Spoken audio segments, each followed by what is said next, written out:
hello' everyone আজি মই এবিধ ঔষধি গুণসম্পন্ন শাকেৰে পৰঠা বনাইছোঁ কিহৰ পৰা পৰঠা বনাইছোঁ আপোনালোকে বাৰু ধৰিব পাৰিছেনে নিশ্চয় ধৰিব পৰা নাই আজি মই যিবিধ শাকেৰে বনাইছোঁ এই শাকবিধ যদি আপোনালোকে খায় বহুতো বেমাৰৰ পৰা নিৰাময় হৈ থাকিব পাৰে বহুতো বেমাৰৰ পৰা আপোনালোকে হাত সাৰি থাকিব পাৰে আপোনালোকে বাৰু ধৰিব পাৰিছেনে এইখিনি কি শাক হয় হয়তো কিছুমানে চিনি পাইছে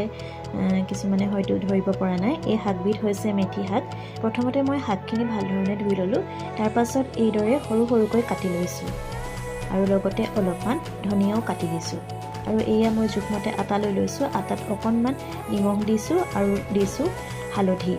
নিমখ আৰু হালধি দিয়াৰ পাছত ভালধৰণে মিক্স কৰি লৈছোঁ আটাখিনি আৰু কাটি লোৱা মেথি শাক আৰু ধনিয়াখিনি দি দিছোঁ লগতে দি দিছোঁ মিহি মিহিকৈ কাটি লোৱা পিঁয়াজ জলকীয়া আৰু এতিয়া ভালদৰে সানি লৈছোঁ প্ৰথমতে মই পানী নাই দিয়া শাকখিনিৰে যিমান পাৰি সানিবলৈ চেষ্টা কৰিছোঁ তাৰ পাছত অকণমান ৰিফাইন তেল দি কুহুমীয়া গৰম পানীয়ে ভালদৰে আটাখিনি সানি লৈছোঁ মেথি গুটি আমাৰ চুলিৰ কাৰণে কিমান উপকাৰী সকলোৱে জানেই আৰু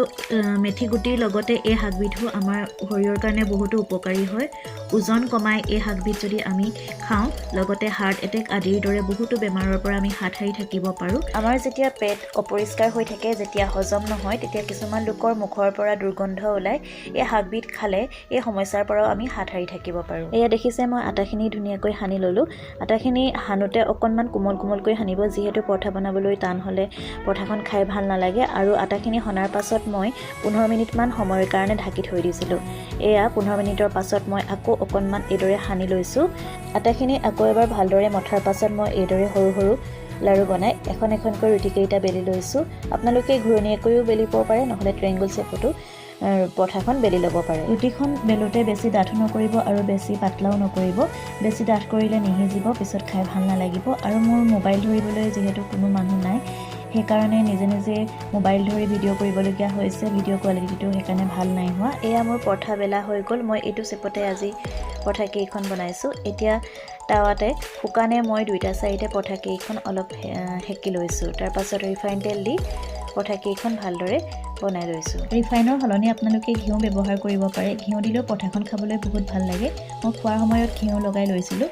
আৰু পৰঠাখন চাওকচোন দেখিবলৈ কিমান ধুনীয়া হৈছে যিহেতু মই অকণমান হালধি দিছিলোঁ সেইকাৰণে ৰংটো বহুত ধুনীয়া হৈছে আৰু খাবলৈও বহুত ভাল লাগিলে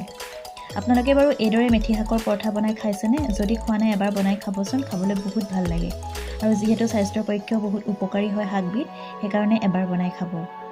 আৰু আজিৰ ভিডিঅ'টো চাই কেনেকুৱা লাগিলে আপোনালোকে জনাব যদি ভাল লাগিলে লাইক কমেণ্ট আৰু শ্বেয়াৰ কৰিব আৰু যদি ফেচবুক পেজত চাইছে পেজখন ফ'ল' কৰি দিব আৰু যদি ইউটিউবত চাইছে চেনেলটো ছাবস্ক্ৰাইব কৰি দিব আজিলৈ আহিছোঁ বাই বাই